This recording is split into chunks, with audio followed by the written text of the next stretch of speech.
J'ai empoisonné le champagne de mon ex-mari d'une dose si infime qu'il n'en est mort que 30 ans plus tard, rongé par un cancer qu'il croyait être le prix de ses excès.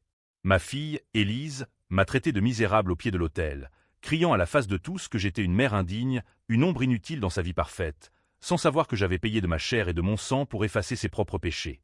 Et ce soir-là, sous les lustres cristallins du Ritz, j'ai souri en versant le poison de la vérité dans leur coupe, prête à les voir s'étouffer avec leur hypocrisie. Paris, cette ville des amants maudits et des secrets enterrés sous les pavés de Montmartre, m'avait vu naître en 1965, dans l'ombre d'un atelier de couture où ma mère cousait des robes pour des bourgeoises qui la regardaient de haut. J'étais Claire Duval, fille d'une immigrée bretonne et d'un père fantôme, élevée dans les ruelles étroites du Marais où l'odeur de pain frais se mêlait à celle de la misère. À 18 ans, j'ai rencontré Henri, un avocat ambitieux aux yeux bleus comme la Seine en crue, qui m'a promis le monde dans un café de Saint-Germain-des-Prés. Nous nous sommes mariés en 1985, sous un ciel de plomb, et Élise est née l'année suivante, un cri strident qui a déchiré la nuit d'un hôpital de la Salpêtrière. Henri était un serpent en costume 3 pièces. Il gravissait les échelons du barreau parisien en piétinant les faibles, défendant des magnats de l'immobilier accusés de corruption tout en me jurant fidélité sur un Coran qu'il n'avait jamais lu. J'ai abandonné mes rêves de galeriste pour élever Élise, tricotant des pulls dans notre appartement haussmannien du 7e arrondissement, pendant qu'il rentrait ivre, parfum d'eau de Cologne et de mensonges. Mais le vrai poison a commencé en 1992, quand Élise, à 6 ans, a poussé son petit frère jumeau, Lucas, dans l'escalier de service. Il est tombé, sa tête heurtant le marbre avec un craquement que j'entends encore dans mes cauchemars. Mort sur le coup. La police a conclu à un accident tragique, mais j'ai vu les mains tremblantes d'Élise, ses yeux froids comme des billes de verre. Henri, se lâche, a insisté pour étouffer l'affaire. C'est une enfant, Claire. Si on fouille, on perd tout. J'ai menti aux enquêteurs, juré sur la Bible que j'avais vu Lucas trébucher seul. J'ai porté le poids de ce silence comme une croix de plomb, gisant des nuits entières sur le sol froid de la cuisine, vomissant des regrets que personne n'entendait. Élise a grandi, belle et acérée comme une lame de guillotine, ignorant que sa mère avait enterré son crime sous des couches de tendresse feinte. À l'adolescence, elle excellait au lycée Henri IV, manipulait ses professeurs avec des sourires calculés, et moi, je travaillais comme assistante dans une petite maison d'édition du quartier latin, économisant sou par sou pour son avenir. C'est en 2005 que la fortune est arrivée, un coup de dé dans la roulette de la vie. Un oncle éloigné, un armateur breton que je n'avais jamais vu, est mort sans héritier direct. Son testament, rédigé dans un notaire de Quimper, m'a légué 33 millions d'euros, des cargos rouillés, des immeubles à Brest et un portefeuille d'actions en or massif. J'ai vendu tout, investi discrètement dans des vignobles du Bordelais et des start-up tech à Station F, transformant l'héritage en une toile d'araignée invisible de richesse. Mais j'ai gardé le secret. Pour Élise, me disais-je, imaginant lui offrir un cadeau royal à ses 20 ans. Henri, divorcé depuis 1998 après une liaison avec sa secrétaire. Une brune aux lèvres siliconées qu'il a ruinée en pension alimentaire, n'a jamais su. Il végétait dans un studio du 15e, avocat à la dérive, quémandant des invitations à des dîners mondains pour oublier sa chute. Élise, elle, a volé vers les sommets. Diplômée de Sciences Po, elle a épousé en 2015 un certain Thibaut de Montfort, héritier d'une lignée de banquiers lyonnais, dont le nom fleurait le bon ton à des kilomètres. Leur union, célébrée au château de Versailles, loué pour l'occasion, bien sûr, a été un cirque de strass et de champagne d'homme Pérignon. J'y suis allé en robe noire simple, mes cheveux grisonnants noués en chignon sévère, apportant un modeste bouquet de roses du jardin du Luxembourg. Élise m'a à peine embrassé, ses yeux glissant sur moi comme sur un meuble usé. « Maman, essaie de ne pas faire tache », a-t-elle murmuré, son voile en dentelle d'Alençon flottant comme un suaire. Les années ont passé en un tourbillon de non-dits. J'ai veillé sur elle de loin, payant anonymement ses factures d'avocat quand Thibaut la battait, des bleus discrets qu'elle camouflait sous du maquillage Chanel. En 2020, divorcée et revancharde, elle a monté une galerie d'art contemporain à Bastille, exposant des toiles criardes de jeunes prodiges qui hurlaient leur rage contre le patriarcat. Moi, je siégeais en secret au conseil d'administration d'une fondation pour les orphelins de la banlieue, versant des millions pour acheter des âmes brisées comme la mienne. Mais Élise ne savait rien. Elle me voyait comme la veuve grise, la mère falotte qui tricotait des écharpes pour Noël et qui, lors des dîners familiaux au café de Flore, commandait un café au lait au lieu d'un quai royal. Puis 2025, l'année du mariage de sa fille, ma petite fille, Sophie, un ange de 19 ans aux yeux d'Élise mais au cœur affamé de vérité. Sophie épousait un certain Alexandre, un trader de la Bourse de Paris, fils d'un ministre de l'économie discrédité par un scandale de pot de vin. Le mariage était prévu au Ritz, sous les plafonds peints de nuages et de déesses nues, un écrin pour 300 invités triés sur le volet. Politique, people, et ces parasites de la haute société qui sucent le sang des humbles. J'ai reçu l'invitation sur papier vélin, avec un post-scriptum d'Élise. Viens sobre, maman. Pas de scène. J'ai ri, un rire amer comme du vin tourné, en pensant aux 33 millions dormants dans mes coffres suisses. Le jour J, le 15 juin, Paris étouffait sous une canicule biblique. J'ai enfilé une robe grise de chez Hermès, discrète, mais taillée sur mesure pour épouser mes formes usées par le temps. Dans le taxi qui me menait place Vendôme, j'ai sorti de mon sac un flacon de cristal, un poison lent que j'avais acquis auprès d'un pharmacien discret de Belleville. Pas pour tuer, non, pour réveiller. Le Ritz scintillait comme un joyau maudit, ses portiers en livrée saluant les limousines qui déversaient des robes de soie et des smoking Brooks Brothers. Élise, radieuse en Givenchy blanc cassé, m'a effleuré d'un baiser papillon. « Tu as l'air. Correct », a-t-elle dit, son regard fouillant mes poches comme si j'allais en sortir un chèque raté. La cérémonie s'est déroulée dans la suite impériale, avec un prêtre anglican pour plaire aux Anglais de la finance. Sophie, éblouissante en robe meringue, a juré fidélité à Alexandre sous un feu d'artifice de flash. Henri était là, bedonnant et suant dans son costume trop serré, toisant les serveurs comme s'il était encore quelqu'un. Il m'a serré la main, murmurant « Toujours aussi terne, Claire. Élise dit que tu vis de rente sociale. » J'ai souri, mes ongles s'enfonçant dans ma paume jusqu'au sang. Le banquet suivit, une débauche de foie gras et de homard breton, arrosée de veuves Clicquot millésimées. Les discours fusèrent. Alexandre, lisse comme un requin, raconta des anecdotes sur leur voyage à Courchevel. Sophie, rougissante, remercia les étoiles. Puis vint le tour d'Élise. Elle se leva, verre en main, son décolleté luisant sous les lustres, et le silence s'abattit comme une guillotine. « Chers amis, famille, et vous, ombre du passé », commença-t-elle, son regard se posant sur moi comme une lame. Aujourd'hui, nous célébrons l'amour pur, celui qui transcende les misères. Ma fille, Sophie, a trouvé en Alexandre ce que moi, j'ai dû arracher à la vie à coups de griffe. Regardez-la, une princesse. Et moi, j'ai survécu à un mariage toxique, à une mère qui m'a laissé croupir dans l'ombre de ses regrets. Ma mère, Claire, oui, elle est là, dans son coin, avec son air de veuve de guerre. Elle qui n'a jamais rien eu, qui a pleuré la mort de mon frère en nous accusant, moi, de l'avoir tué par négligence. Elle qui vit de charité, mendiant des invitations pour se sentir vivante. Sans elle, j'aurais été libre plus tôt. Mais aujourd'hui, je pardonne. Ou du moins, j'oublie. À l'amour vrai. Un tonnerre d'applaudissements. Henri ricana dans sa barbe. Sophie baissa les yeux, mal à l'aise. Moi, je restais figé, le flacon serré dans ma main sous la nappe damassée. Ces mots, ces flèches empoisonnées, avaient transpercé la chair de 30 ans de silence. Elle m'avait trahi, publiquement, devant Dieu et les caméras de Paris Match. Et là, dans ce sanctuaire de luxe, le serpent en moi s'éveilla. J'avais gardé le silence sur les 33 millions, sur le crime qu'elle avait commis, sur les nuits où j'avais pleuré pour elle. Mais ce discours, c'était la goutte qui fait déborder la Seine en crue. Je me levai lentement, mon verre tintant contre la porcelaine de Limoges. « Élise, ma chérie, dis-je d'une voix douce comme du miel vénéneux, ton discours était touchant. Laisse-moi ajouter une note. » Les regards convergèrent, curieux, amusés. « Tu parles de misère ? Sache que pendant que tu dansais à l'opéra, j'ai bâti un empire. 33 millions d'euros, Élise. Hérité, investi, multiplié. J'ai payé tes études, tes avortements secrets, tes dettes de jeu à Deauville.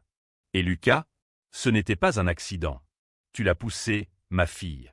J'ai menti pour toi, porté le deuil pour nous deux. Aujourd'hui, je te rends ta liberté. Prends-la, avec mes millions, ou 100. Mais souviens-toi, le silence a un prix. Un hoquet collectif. Élise blêmit, son verre se brisant sur le sol en éclats de cristal. Henri s'étouffa avec son caviar. Sophie pleura. Et moi, je versai le champagne dans leur coupe, un toast à la vérité nue. La vengeance ne commence pas par le sang, mais par le mot qui tranche la gorge. Les lustres du Ritz semblaient vaciller, comme si les déesses peintes au plafond pleuraient des larmes de cire. Élise me fixait, ses lèvres peintes en rouge sans tremblant comme une feuille d'automne sur les boulevards des Champs-Élysées. Menteuse, siffla-t-elle, mais sa voix se brisa, trahissant le gouffre qui s'ouvrait sous ses pieds vernis Louboutin. Les invités, ces vautours de la bonne société parisienne, des actrices Sacha Hesbin de la Comédie Française, des banquiers de la rue de la Paix, des journalistes de Le Monde avides de scandale, se penchaient en avant, téléphone sorti, capturant l'effondrement en stories Instagram. Sophie, ma petite fille, se couvrait le visage de ses mains gantées de dentelle, tandis qu'Alexandre, ce serpent lisse, murmurait à son oreille des conseils d'avocat qu'il n'avait pas. Henri, mon ex, se leva d'un bond, son visage congestionné comme un fromage trop affiné de Roquefort. « Claire, tu délires. 33 millions? D'où sors-tu cette fable? Tu n'as jamais eu un sou vaillant, sauf ce que je te donnais en pension. » Son rire forcé résonna, mais il sonnait faux, comme un vin de table servi pour du château Margaux. Je le regardai, ce fantôme bedonnant que j'avais autrefois aimé, et un frisson de pitié me traversa, pitié pour l'homme qui avait vendu son âme pour des plaidoiries gagnées à la sueur des innocents. « Assieds-toi, Henri, dis-je calmement, ma voix portant comme un glas dans l'église Saint-Sulpice. Tu te souviens de 1992? L'escalier, le craquement? J'ai menti pour Élise, mais aussi pour toi.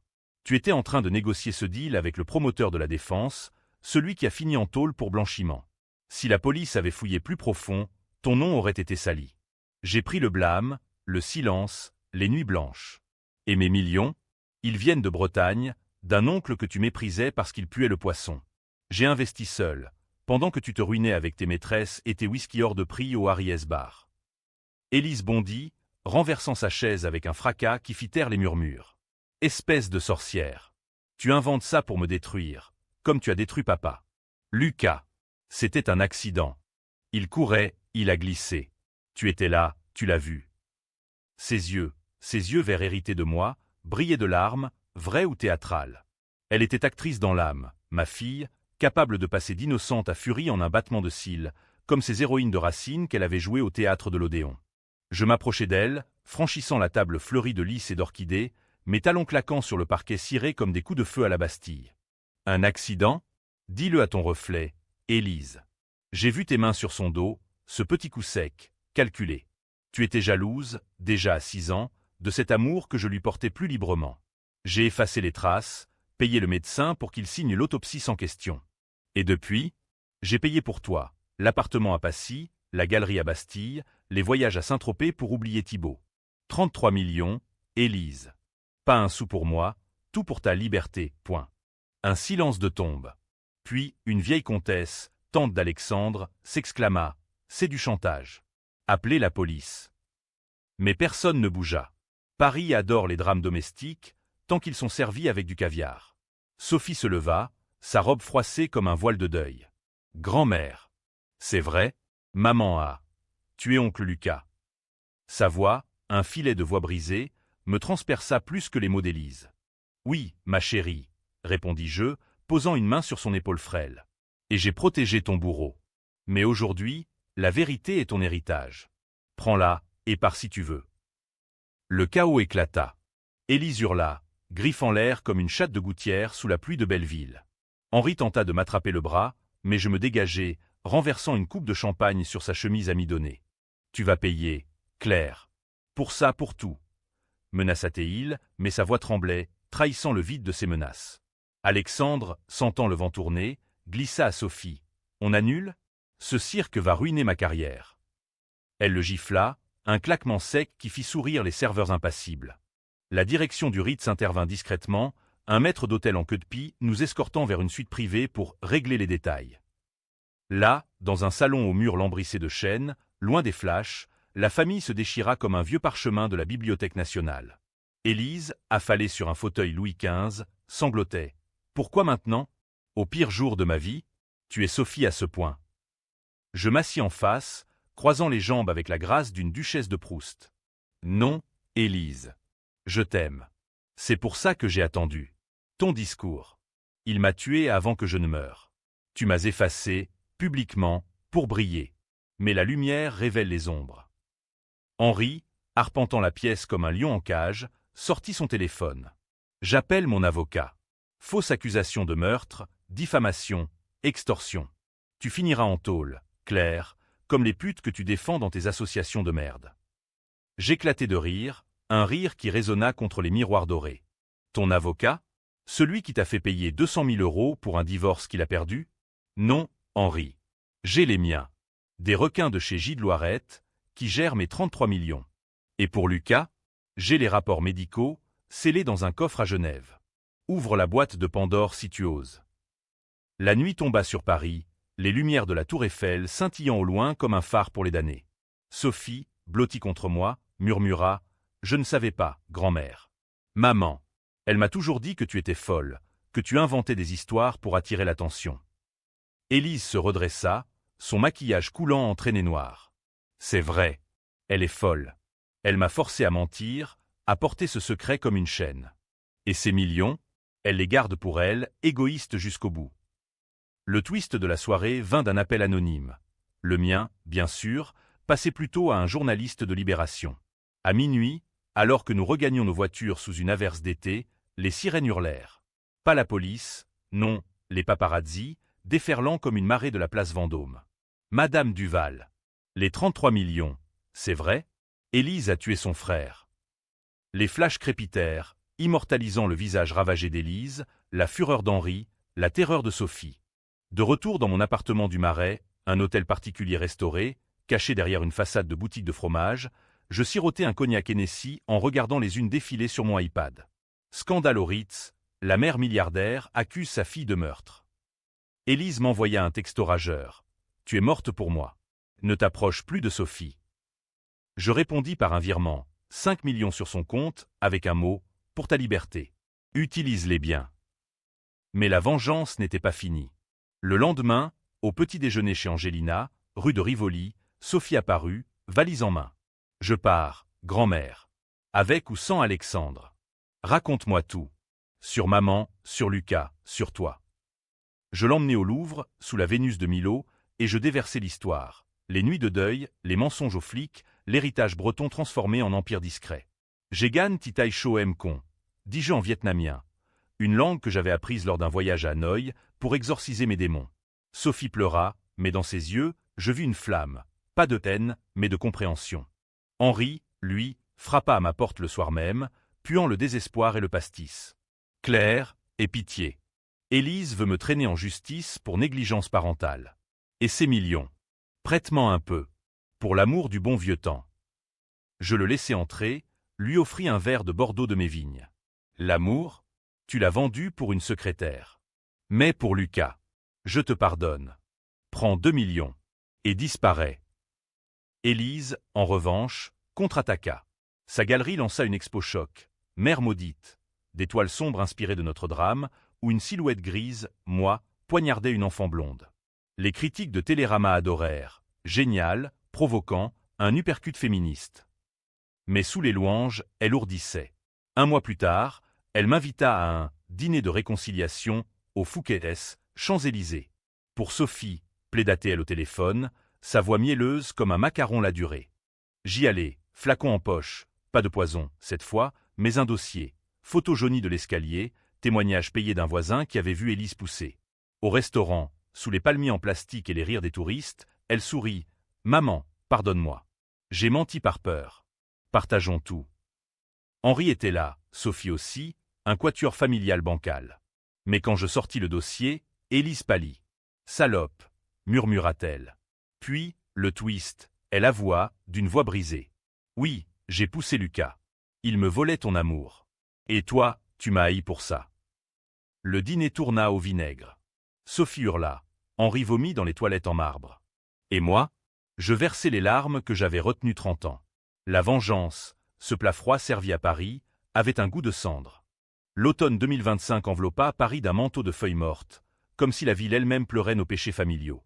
Les quais de la Seine charriaient des secrets plus lourds que les péniches de fromage de Normandie, et moi, Claire Duval, je marchais sous la pluie fine du boulevard Saint-Michel, mon parapluie noir claquant comme un drapeau en deuil. Le scandale du Ritz avait fait les gros titres. Le Figaro titrait « Héritière accusée de fratricide », la vengeance d'une mère milliardaire, tandis que Closer dépeignait Élise en victime hystérique, photo volée où elle fuyait les flashs, mascara ruisselant. Sophie avait annulé le mariage, Alexandre, ce pleutre, avait filé à Londres avec une stagiaire de Goldman Sachs, et vivait désormais chez moi, dans le Marais, apprenant les ficelles de mes investissements comme une apprentie sorcière. Élise, elle, s'était retranchée dans sa galerie de Bastille, transformant notre drame en or noir. L'expo « Mère maudite » attirait les bobos des arts et métiers, qui sirotaient des vins nature en hochant la tête devant des toiles ou des femmes au visage flou. Le mien, déformé en gorgone, dévorait leurs enfants. C'est cathartique, gazouillait une critique du monde des arts. Mais je savais la vérité. Élise ourdissait, tissant sa toile de vengeance parallèle. Elle avait engagé un détective privé, un ex-flic de la PJ aux méthodes dignes de Simon, pour fouiller mon passé. « Trouve-moi de la boue. lui avait-elle ordonné, selon un email que mon propre hacker, un geek de Pigalle payé grassement, avait intercepté. Henri, ce pitoyable reliquat, avait englouti ses 2 millions en une semaine. Un voyage à Monaco, des paris à l'hippodrome de Longchamp et une nouvelle maîtresse, une Russe aux lèvres pulpeuses qui le saignait comme un veau. Il m'appelait quotidiennement, geignant. « Claire, Élise me harcèle. Elle dit que j'ai su pour Lucas, que j'ai couvert. Aide-moi, pour l'amour de Dieu. » Je raccrochais, mais pas sans lui virer 50 000 €. Une aumône pour le voir s'enfoncer plus bas, comme un rat dans les égouts de la capitale. Un soir de novembre, alors que les cloches de Notre-Dame sonnaient l'heure du couvre-feu fantôme, vestige d'une pandémie oubliée, Sophie et moi dînions dans ma cuisine aux murs tapissés de livres de Balzac. Elle avait les traits d'Élise à son âge, mais des yeux doux, hantés par la trahison. « Grand-mère, pourquoi as-tu attendu si longtemps? Tu aurais pu la confronter plus tôt, la sauver peut-être. » Je posai ma fourchette, le gigot d'agneau à la provençale fumant encore. Sauver? Élise n'est pas une âme perdue, Sophie. C'est un miroir de moi, manipulatrice, survivante.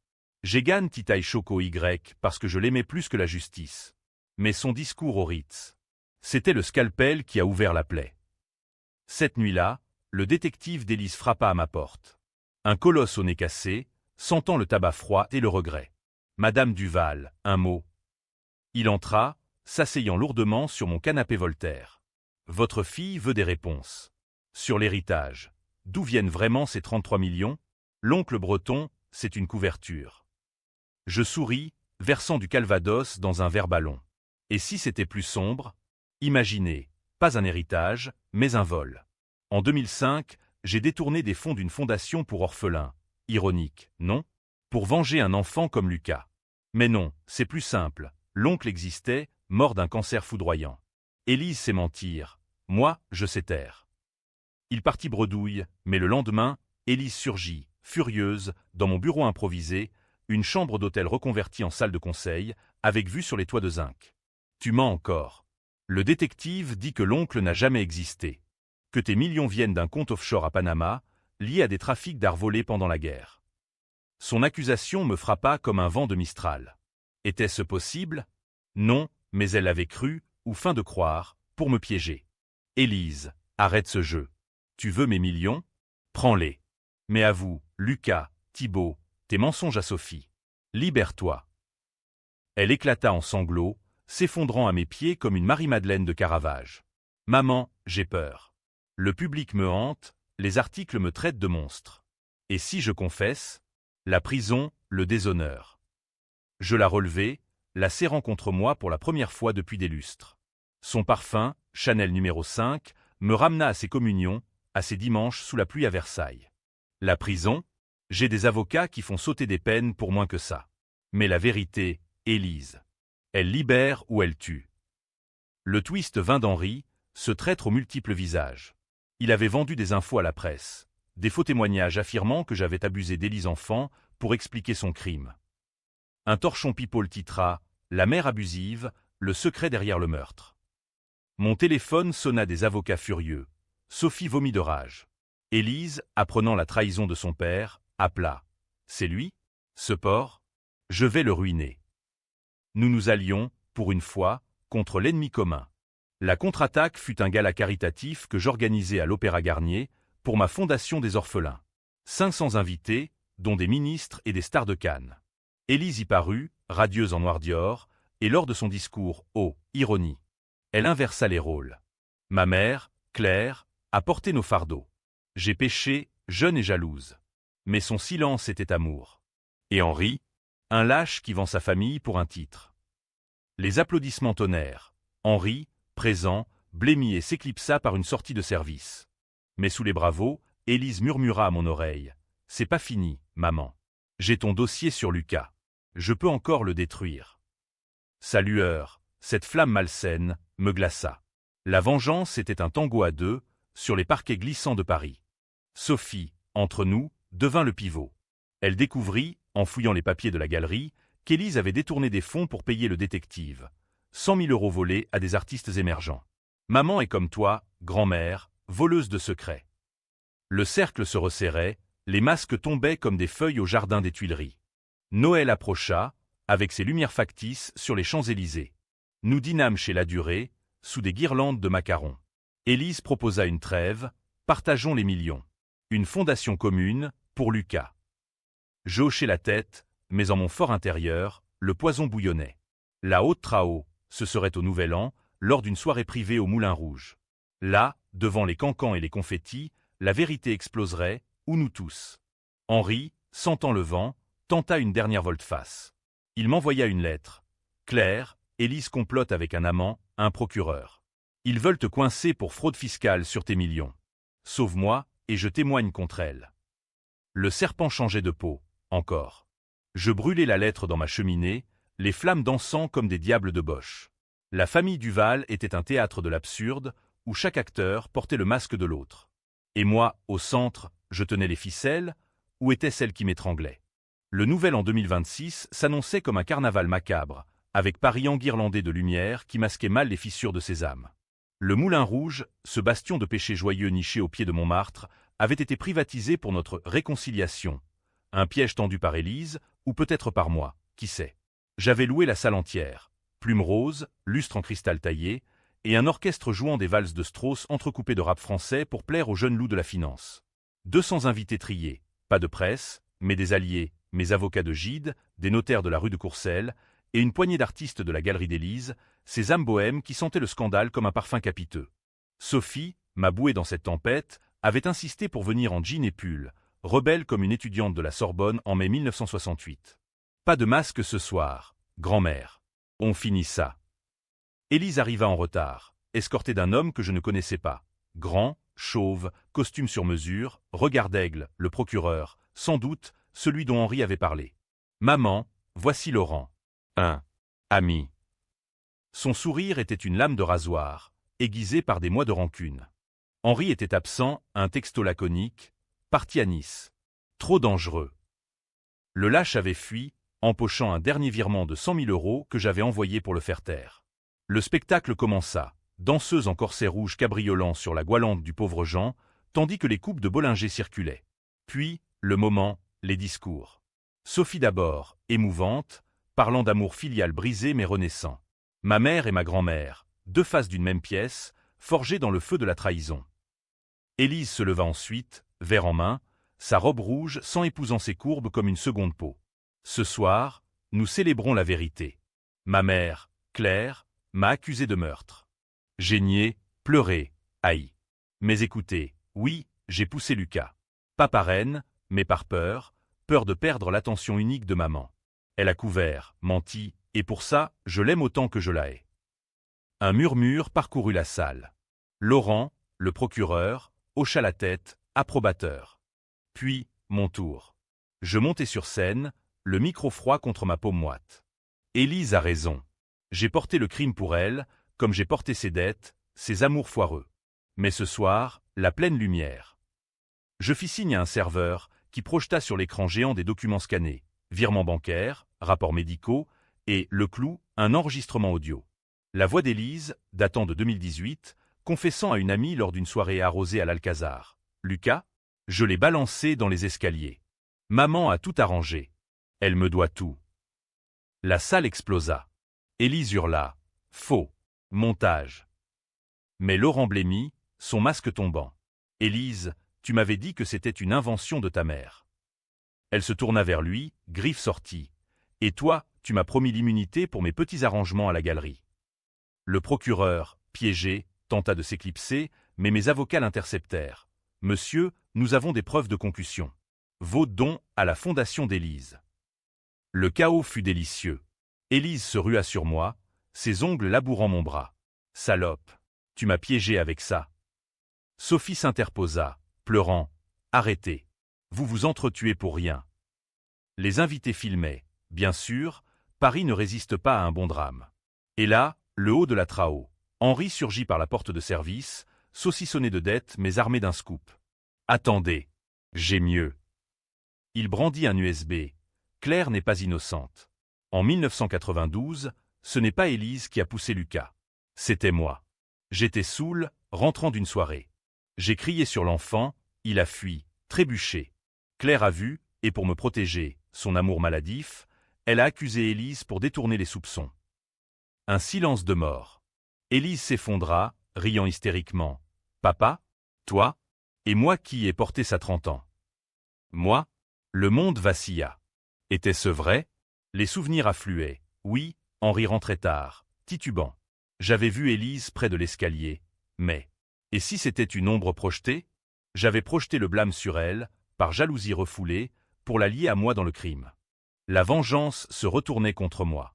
Laurent appela la police, pas pour Élise, mais pour nous tous. Complicité, faux témoignage. Sophie hurla. Vous êtes tous fous. Je pars, loin de cette famille de monstres.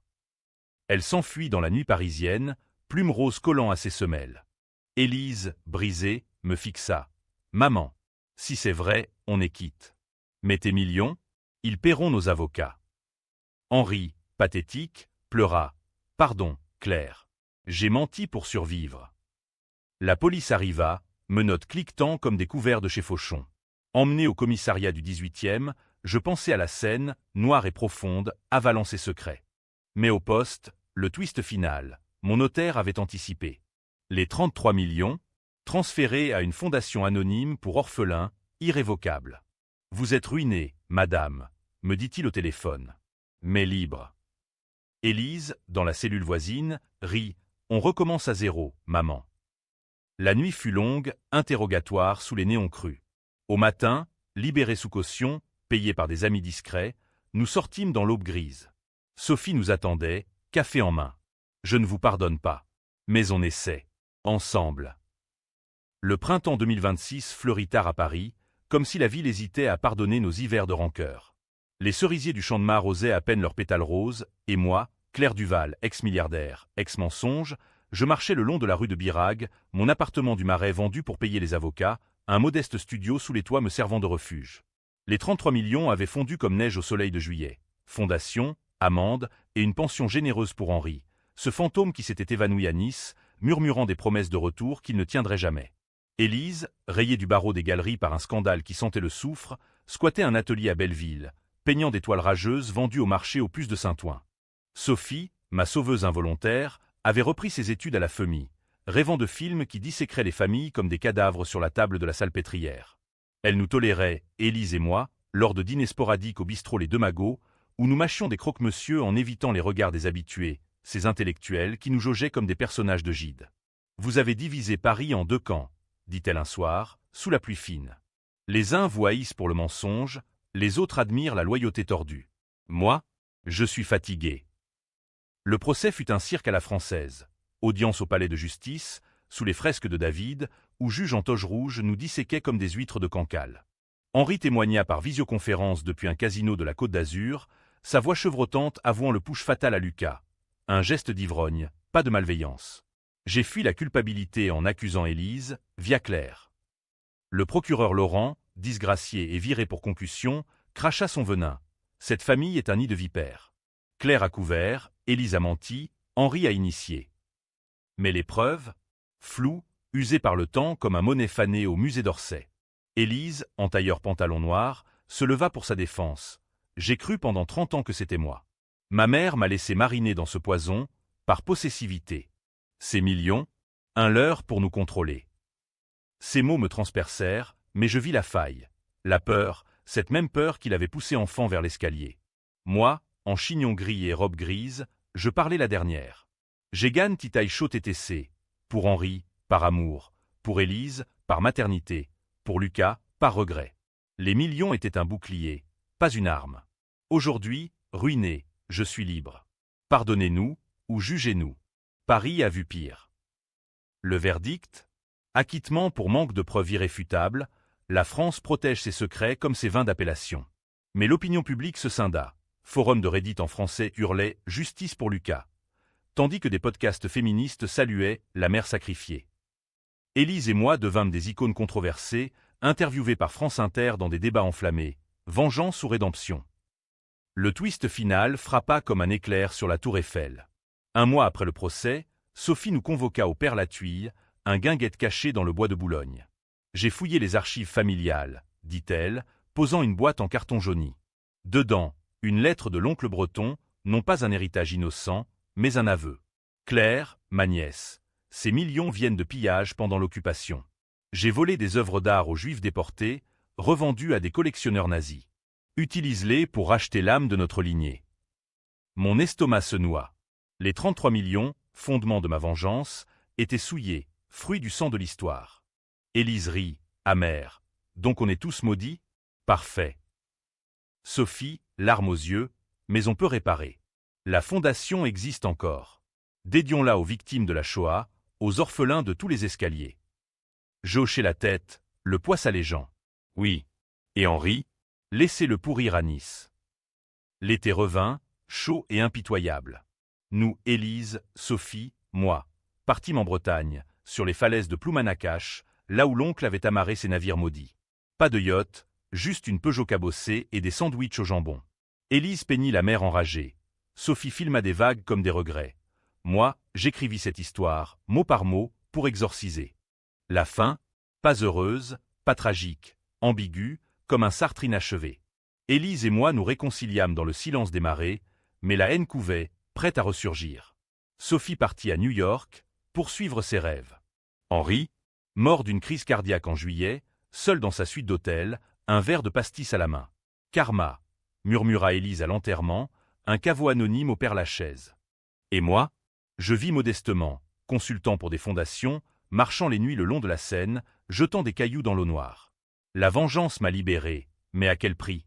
Les lecteurs jugeront, monstre ou victime. À Paris, les réponses flottent comme la brume sur le pont des Arts. Moi, je continue, ombre parmi les ombres, attendant le prochain touk du destin.